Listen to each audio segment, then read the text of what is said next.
Hello everyone, all of you are welcomed on math English. मैं मोहम्मद अर्शी आप सभी का स्वागत करता हूं। दोस्तों, आज मैं आपके साथ मैथ्स का एक इम्पॉर्टेंट टॉपिक जिसको हम मेंसुरेशन के नाम से जानते हैं, इसको डिस्कस करने के लिए हाजिर हुआ हूं। जैसा कि हम जानते हैं, फिलहाल बोर्ड एग्जामिनेशंस स्टार्ट हो चुकी हैं या होने वाली हैं, और इसमें जो हमारा मैथ्स का सेक्शन होता है उसमें जो मेंसुरेशन होता है उसका अगर हम वेटेज देखें तो कायदे से उसका वेटेज लगभग 10 मार्क्स होता है, जिसमें से हाफ मार्क्स जो होते हैं मींस 5 मार्क्स जो होते हैं वो सरफेस एरियाज एंड वॉल्यूम्स जो चैप्टर है हमारा उसके होते हैं।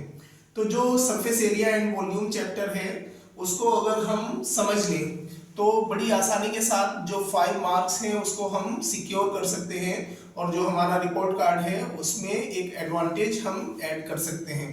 तो उसी को आज हम डिस्कस करेंगे। तो इसमें सबसे पहले हम देखेंगे कि जो मेंसुरेशन चैप्टर है उसमें हम सरफेस एरियाज एंड वॉल्यूम्स को डिस्कस करने जा रहे हैं। जब हम सरफेस एरियाज एंड वॉल्यूम्स को डिस्कस करने की बात कर रहे हैं तो basically I am going to tell you that what we have to study. We have to study cube, cuboid, sphere, hemisphere, cylinder and cone into this chapter, क्योंकि यही आपके इंपॉर्टेंट टॉपिक्स हैं जो आपको 5 मार्क्स सिक्योर करा सकते हैं। जो ये मैंने आपके सामने 6 टॉपिक्स बताए हैं, इन 6 टॉपिक्स में हमको क्या क्या स्टडी करना है। इनका हमें कर्व्ड सरफेस एरिया स्टडी करना है, इनका हमको टोटल सरफेस एरिया स्टडी करना है, and we have to study volume also. तो लेट्स गेट स्टार्टेड। सबसे पहले आज हम डिस्कस करेंगे क्यूब को। दोस्तों, आप सभी जानते हैं कि ये जितनी भी मैंने आपको शेप्स बताई हैं, all of these are 3D। ये सारी की सारी फिगर्स जो होती हैं 3D होती हैं। 3D का मतलब 3 dimensional, means they are having length, breadth and height. Length होती है, ब्रेथ होती है और हाइट होती है।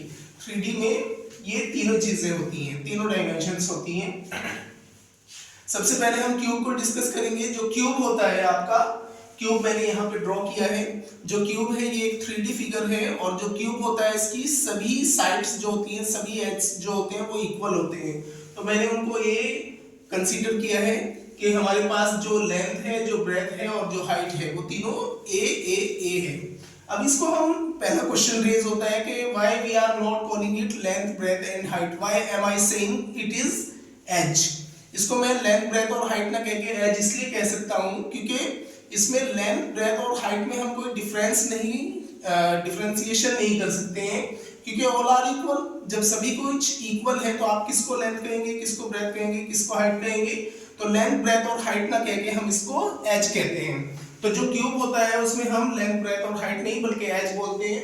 तो एज हमने ए और ए कंसीडर किया है। अब जब मैं वॉल्यूम ऑफ क्यूब की बात करूंगा तो वॉल्यूम का मतलब होता है कि आपको 3 डायमेंशंस को मल्टीप्लाई करना है। You have to multiply 3 dimensions, that is length, breadth and height. As I have told you that there is no length, no breadth, no height, only edge. तो हमने यहाँ पे क्या किया, edge into edge into edge. तो edge जो था वो ए था, तो ए मल्टीप्लाई ए, ये हो गया है आपका a cube. This is the formula to find out the volume of cube. Next, curved surface area of cube. जो curved surface area of cube होता है उसमें अगर हम किसी भी फिगर का जो टॉप होता है और बेस होता है उसको रिमूव कर देते हैं तो ये आपका कर्व्ड सरफेस एरिया बन जाता है। तो curved surface area of cube क्या बनेगा, क्योंकि क्यूब की सभी साइड्स जैसा हमने कहा कि इक्वल होती हैं। तो अगर मैंने इसका ये एक सरफेस ले लिया है तो चूंकि एरिया में आपको दो चीजों को मल्टीप्लाई करना होता है, लेंथ एंड ब्रेथ। लेंथ और ब्रेथ है नहीं, इसको हमने a माना है, इसको भी a माना है, तो a मल्टीप्लाई बाय a, ये हो जाएगा a स्क्वायर। तो जैसा कि हमने कहा कि जो हमारा आपका क्यूब है इसमें अगर हम सरफेस की बात करें तो एक इसका टॉप है, एक इसका बेस है, एक इसकी साइड वॉल है, एक इसकी साइड वॉल है, एक इसका फ्रंट है और एक इसकी बैक है। तो टोटल देयर आर 6 सरफेस। तो चूंकि हमें कर्व्ड सरफेस एरिया में ना टॉप लेना होता है ना बेस लेना होता है, तो हमने क्या किया है, जो curved surface area of cube है उसमें हमने सिर्फ 4 वॉल्स को लिया है। तो ये हो गया a square plus a square plus a square plus a square, तो ये हो जाएगा 4a स्क्वायर। तो इस तरीके से curved surface area of cube बनेगा 4a स्क्वायर।